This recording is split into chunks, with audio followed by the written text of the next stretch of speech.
Olá pessoal, aqui é Sodré Neto, do canal A Sopa Sobrenatural de Darwin, e a gente vai falar aqui sobre o padrão do registro fóssil.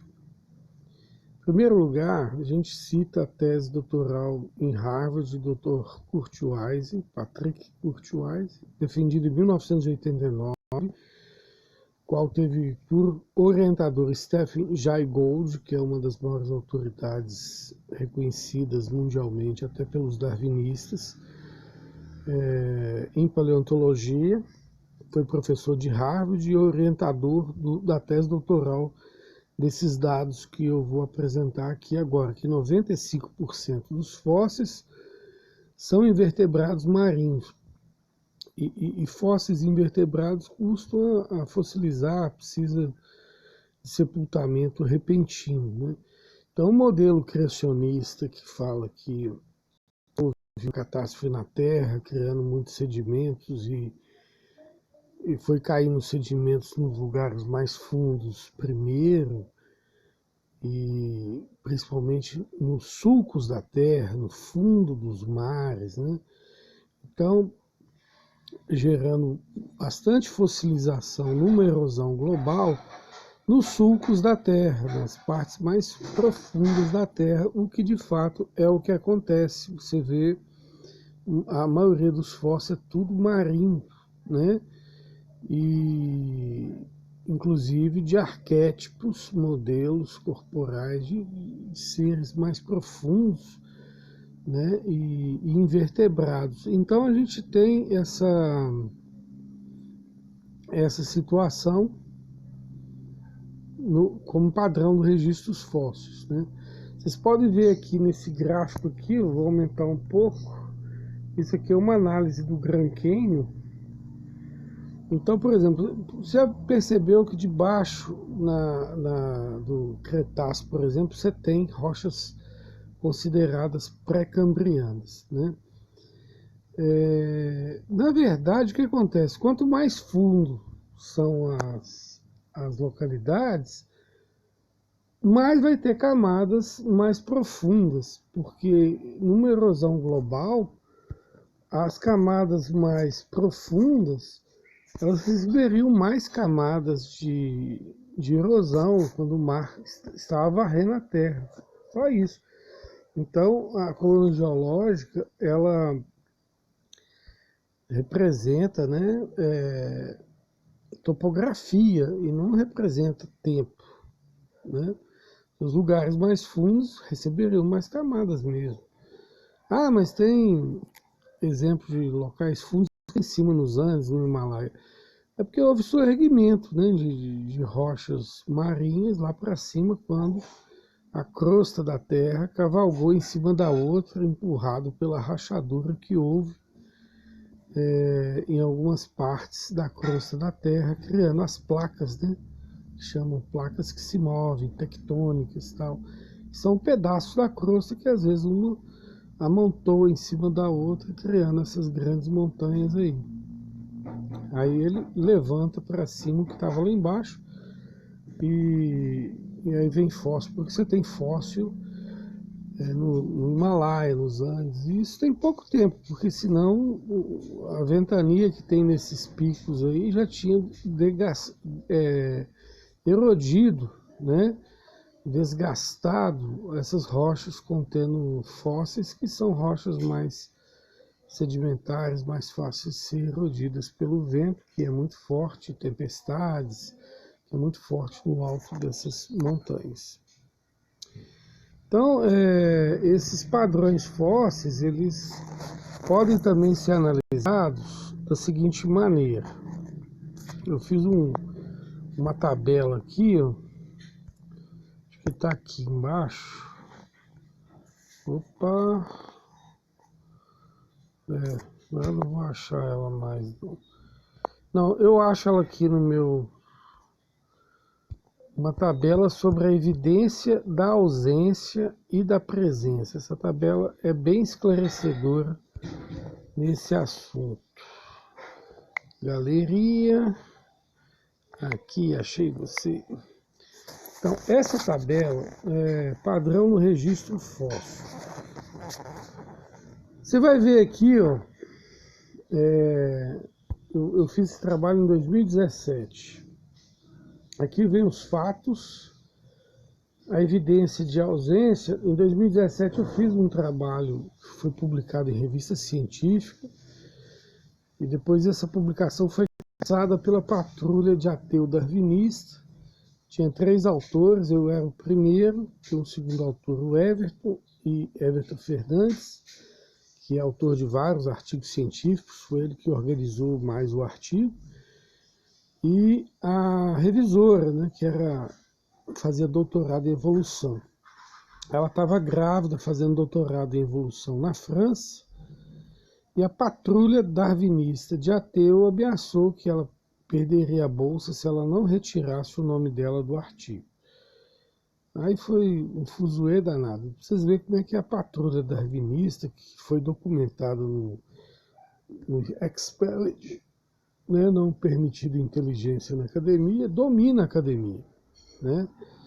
Lá qualquer ideia imbecil, sopa primordial, trombada de asteroide, formando planeta, lá tá valendo. Mas qualquer ideia que evoque o Deus bíblico, eles odeiam. Parece que é uma tradição dos jesuítas no Contra-Reforma desde 1546, quando os jesuítas que lideram a educação no mundo há meio milênio, né, 500 anos, eles se prontificaram a combater a Bíblia. Então, por isso que tem uma regra, né, na ciência chamada naturalismo metafísico, que deixa tudo passar, assim, qualquer projeto esotérico, tal, esquisito, materialista, sem lógica, mas aquilo que evoca a Bíblia, eles filtram. Entendeu? Bom, vamos lá. Padrão do registro fóssil. Primeiro padrão, fatos. Isso aqui é fatos. Né? Estase morfológica. Isso quer dizer, as formas ficam paradas, elas não se modificam. Né? No registro fóssil tem muita repetição de mesmas formas fósseis. Né? Mesma morfologia. Por isso que fala estase, parou, morfológico. Isso é evidência de ausência de comportamento plástico dos seres vivos, ou seja, todo mundo sabe que os seres vivos mudam pra caramba, né? Principalmente evolucionistas. Mas aí os fósseis agora estão tudo parados, sem modificar, sendo que o ser vivo é plástico. Qualquer mudança ambiental pressiona mudanças fisiológicas, genotípicas, fenotípicas, né? De várias ordens, e é evidência de ausência desse comportamento plástico, modificacional ou evolutivo, né, que eles chamam, e é evidência que a Terra não teve diferenças ambientais para poder produzir essa estase morfológica. Né? Então, nós temos essa ausência de comportamento plástico e evidência não teve vários ambientes, senão não repetia a mesma morfologia. Tem fóssil vivo aí que está mudando hoje. Por quê? Porque mudou o ambiente. Quer dizer que ele ficou em estase, parado durante 300 milhões de anos? Não. As camadas não compreendem períodos, compreendem uma época que não houve mudança ambiental. Se houvesse mudança ambiental, os fósseis vivos mudariam, como muda hoje, entende? Pobreza taxonômica, 250 a 300 mil espécies. Eu li alguns trabalhos falando que os fósseis antigos, até o Pleistoceno, né?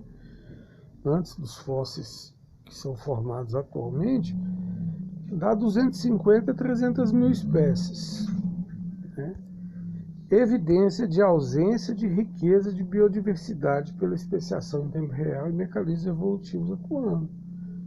Ou seja, essa pobreza taxonômica nos fósseis evidencia, né, demonstra a ausência da biodiversidade, porque se eu tenho a história de 544 milhões de anos, ou 573, considerando Ediacara, eu devia ter uma riqueza de biodiversidade e de formas no registro fóssil gigantesca, infinita, né? O pontualismo tenta resolver esse problemaço irresolvível, não sei nem se tem essa palavra, falando que não, preservou as espécies da moda, né, de maior sucesso reprodutivo. Mas mesmo considerando, vamos supor que os fósseis registrassem só a espécie da moda, mesmo assim tinha que ter uma gigantesca biodiversidade, porque muitas espécies têm muito sucesso em várias formas, né? Então, e também tinha que ter arquétipos diferentes, bem diferentes. E em termos de arquétipos e modelos corporais, é praticamente o mesmo número, mostrando até que as espécies se modificaram a partir de tipos originais, ancestrais, né, criados. E não houve evolução assim, a ponto de criar novas formas, como é pregado por aí, né? E é evidência de ausência de especiações de motores evolutivos, o que implica ausência de tempo, né? Então, aí você, tipo assim, ausência de especiações de motores evolutivos, que implica ausência de tempo, porque os motores evolutivos ou modificacionais da espécie, eles existem, sempre existiram.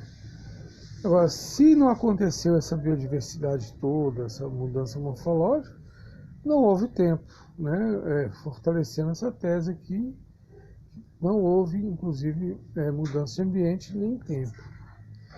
Repetição de mesmas espécies, evidência de ausência de riqueza de biodiversidade, a previsão de que espécies mudas e faunas de extinções em massa, após a outra, cai por terra, né? As extinções em massas mudariam o ambiente, não deixaria repetir mesmo as morfologias, e repete, aí cai por terra essa ideia de várias extinções em massa. Houve uma extinção em massa, então, só. E a evidência de sepultamento de populações populações ancestrais, como prega o criacionismo, né, que Deus criou os animais ancestrais e deles advieram essas variações. Aí está tudo repetido lá no registro fóssil e aos modelos dos quais surgiram as nossas variações, então sepultou várias populações, pronto, resolveu o problema. Mas eu vejo como é que o criacionismo encaixa tão bem com os fatos, com a realidade. Padrão de surgimento repentino de arquétipos prontos. Quer dizer, o ser vivo aparece pronto, sem etapas evolutivas anteriores a eles, que deveriam ter sido milhões de etapas, né, já que evolução é gradual e tal. Aí, ou seja, o troço surge pronto. Isso satisfaz a ideia de complexidade irredutível, que para haver um ser vivo sobrevivível, vamos dizer assim, essa palavra não existe também, para ele sobreviver, tem que estar complexamente completo. Um ser vivo mais simplesinho que a gente achar aí tem que ter 300 mil características fundamentais para poder sobreviver, prontas e juntas, senão ele não sobrevive. O mais simplesinho de todos, aí você pega a bactéria mais básica da básica, tem que ter 300 mil complexidades juntas. Então tem que surgir pronto, porque se não surgir pronto, a vida não acontece. E aqui nessa coluna, evidência de ausência de saltacionismo, gradualismo, deveria haver no registro fóssil anterior ao surgimento de arquétipos. Aqui no último trecho, a gente fala das bivalves, que houve, aqui um gráfico das bivalves, deixa eu ver se eu acho ele aqui, houve um desaparecimento de morfologias a nível de famílias, aumentando o cambriano, chega ao clímax no permiano e vai caindo a extinção lentamente até as camadas recentes, formando uma parabólica. Então, eu vou ver se eu pego esse gráfico e explico no outro vídeo, só das bivalves, que aí as conchinhas, né? Vocês veem que tá mais extinto embaixo, vai aumentando a extinção, e depois vai caindo a extinção, representando, então, o dilúvio mesmo, né? Vai aumentando a catástrofe, vai criando mais sedimentos e vai sepultando mais conchinhas, né? Evidência de ausência de nenhuma previsão para ordenar o aumento de extinção, chegando ao ponto máximo, o clímax, justamente no momento mais dramático da Terra, permiano, para depois haver igual lenta diminuição. Quer dizer, o permiano seria o ponto do clímax do dilúvio, da grande catástrofe que atingiu a Terra. E é evidência de presença de um momento do planeta repleto de catástrofes, se iniciando, decantando nas camadas mais profundas, aumentando suas deposições erodidas e extinguindo e sepultando vivos cada vez mais, chegando a um clímax e depois diminuindo seus rastros sedimentares fossilizadores, diminuindo cada vez mais a extinção dos que sobreviveram a ela. Tá bom? Aí tem esses padrões de registro fóssil, os quais defendem o criacionismo, condenam o evolucionismo. Um abração para todo mundo.